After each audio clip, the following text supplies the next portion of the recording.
This is Blackguard Big Boggart, an NPC with a British accent. He punches his enemies, eats fish, and steals from the local lasses.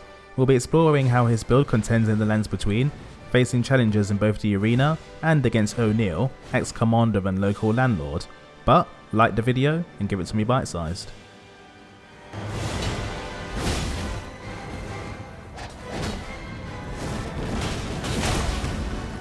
So for our equipment, we're using the Blackguard's iron mask alongside our prisoner's clothing. Our physical defense is abysmal, and our elemental defense is okay, leaning towards holy, as we're a god-fearing man. Our poise is low, but rolling is quick, allowing us to dodge rather than tank. Then we have our weapon, the iron ball, infused with heavy so we can utilise our strength investment. This also comes with the weapon art, Boggart's Roar, which will increase your physical attack by 10%, your damage negation by 10%, and your stamina recovery by 20% for 60 seconds. It will also change the style of your two-handed heavy and charged attacks. We don't use any talismans as we're too poor in this economy and magic is for wankers, but we do love fish, and the boiled prawn will boost our defense by 15% for 60 seconds.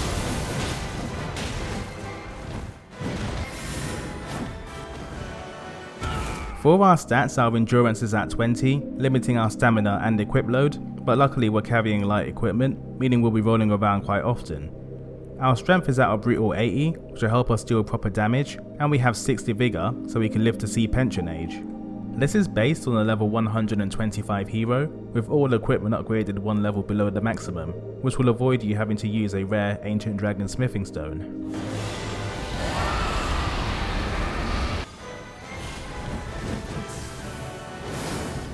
So our strategy is to just throw punches. Seems pretty simple, right? No need to worry about fancy weapons, summoning lightning or casting spells. Just put them up and throw a punch. You can also throw in some running punches, jumping punches, rolling punches, and even punches to the belly. And if that doesn't work, then get angry with Boggart's Roar and punch your enemies even harder. We also have light rolling, which will help us slip away from enemies before running back in for a strike and escaping their grasp. But one of our weaknesses is that we have a severe lack of poise, making trading blows difficult unless your weapon strikes first to stagger the enemy. Be careful of weapons with wide swing arcs, as they can catch your rolling if you try to play aggressively. This also counts for weapons with tons of hyper armor, which will allow the enemy's attack to swing despite taking damage to their poise. Our damage can range from being pretty good to disappointing, depending on the type of build the enemy uses, and with a lack of ranged attack options, you need to choose your strikes carefully and stay within medium range. I like to do this by running instead of rolling, to try and trick the enemy into attacking before running back and punching them in the face. But this is risky as Elden Ring has terrible hitboxes, meaning strikes can hit you if you don't roll away.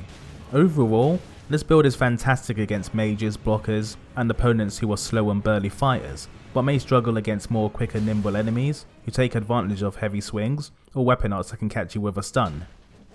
I'll leave you with some uninterrupted battles in the arena and against Commander O'Neill, but let me know what your thoughts are on the build. This is Bite-Sized Otaku, and I hope you enjoyed.